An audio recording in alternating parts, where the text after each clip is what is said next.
In response to the increasing number of anthrax scares in the United States, the Mayo Clinic has released a new rapid response DNA test that can determine if an individual has contracted the anthrax virus in under 30 minutes.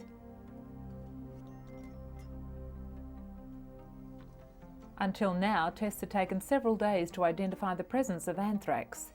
The test takes about 1 minute to prepare, and the Mayo Clinic claims results are accurate, even if there is a low level of bacteria present. Roche Diagnostics has distributed testing kits to 24 selected laboratories throughout the US at no cost. The test has not yet been approved by the US Food and Drug Administration, and it is not clear when or even if it will be in the near future. Another response to America's anthrax scare is a $25 home test kit. Pure Test claims to detect anthrax spores in the air, water and on surfaces. Some are warning such kits will only heighten already jittery nerves, while others argue they could help reduce unnecessary calls to overloaded police and physicians. Despite alarming scenes like these, the government continues to appeal for calm, but it's a message that's ringing hollow in cyberspace. Internet pharmacies are swamped with Cipro orders, the powerful anthrax antibiotic. Unnecessary use of Cipro can actually cause more harm than good by building up resistant bacteria. But as the threat of anthrax contamination continues, the message to stay calm is increasingly falling on deaf ears.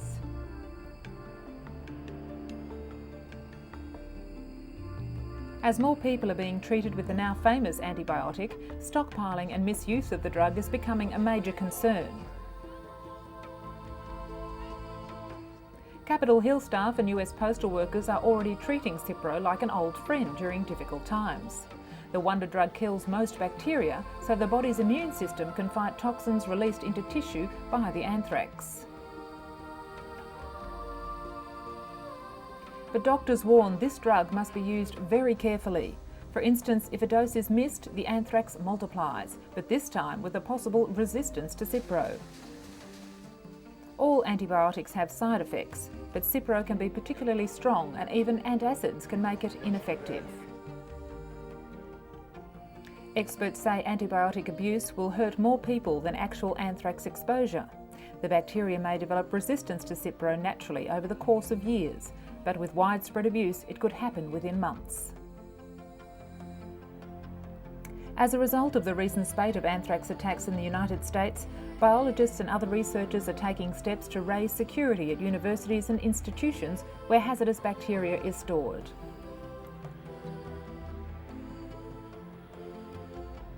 They, more than most, would understand the dangers the viruses pose. But at the same time, they believe that a complete clampdown on access to collections of germs would ultimately result in far fewer scientific and medical breakthroughs.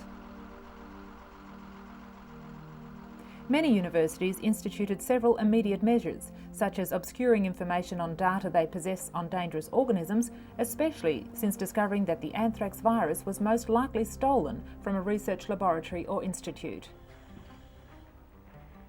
Meanwhile, the United States remains on a heightened state of alert, aware that the nation may be subjected to reprisal attacks following the relentless waves of airstrikes the military has rained down on Afghanistan. So far, at least 15 people have tested positive for anthrax and several have died. Thousands more have been treated preventatively with Cipro in an effort to stem possible development of the disease. The search for better alternatives to Cipro are underway as well, with some researchers claiming they've done away with common side effects such as nausea, diarrhea and rashes.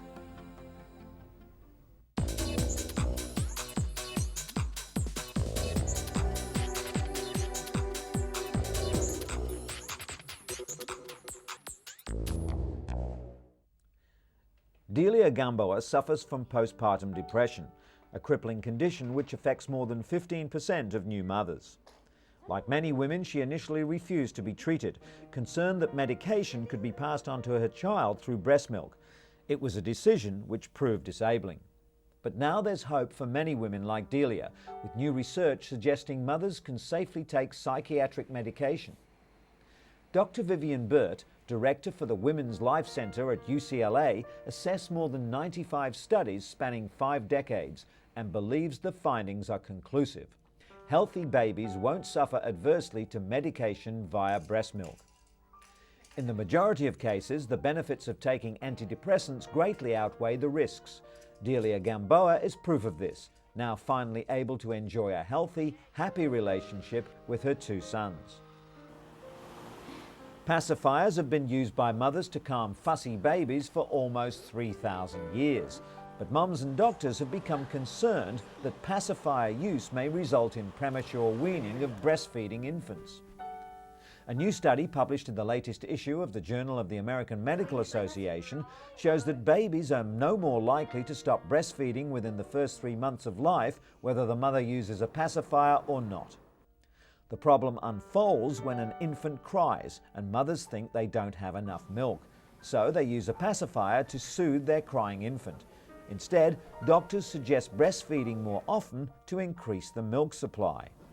The study recommends several alternatives to using pacifiers, including carrying and rocking.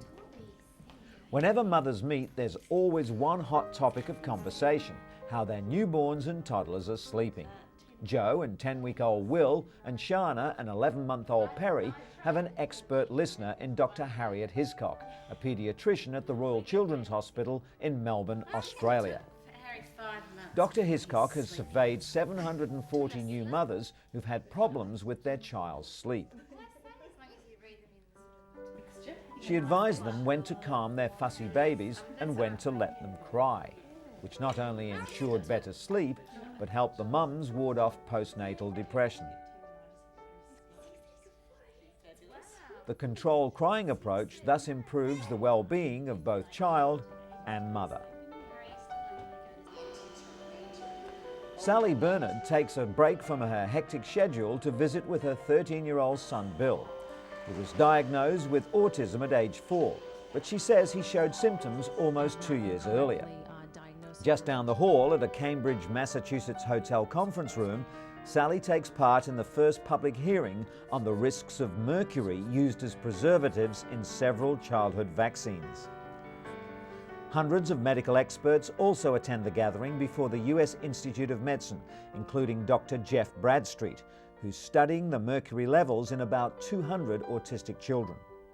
He believes they had many times more mercury as other healthy infants and suspects that mercury may cause autism. Studies have shown at just 3 months, some infants receive more than 100 times the EPA safe limit for mercury. But whether these exposures cause developmental disorders warrants more research. The FDA says older vaccines still contain thimerosal, a preservative containing mercury.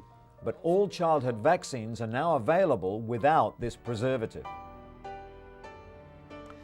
And so we come to Ganga and Jamuna Shrestha. They were discharged from Singapore General Hospital recently and were able to go home with their parents to Nepal. The now separated Siamese twins will live in the Nepalese capital, Kathmandu, with their family and will be supported by a team of medical experts from Kathmandu Hospital.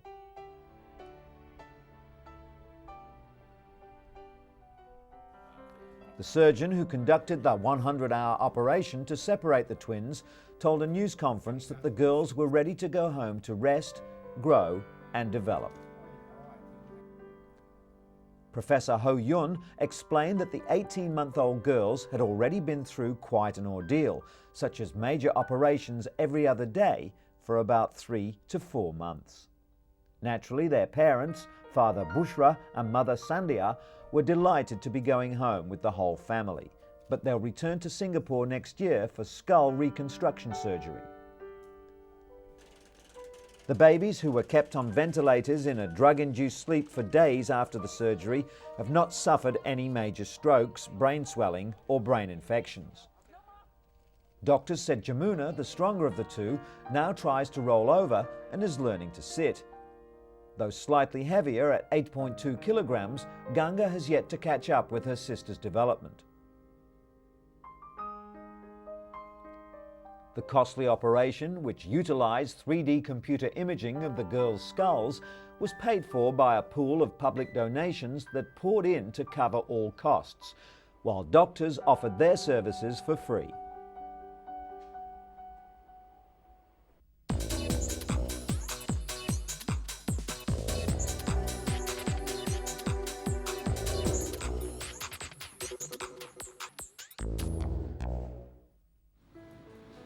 Architect Alison Dunn has multiple sclerosis, a neurological disease that strikes younger people.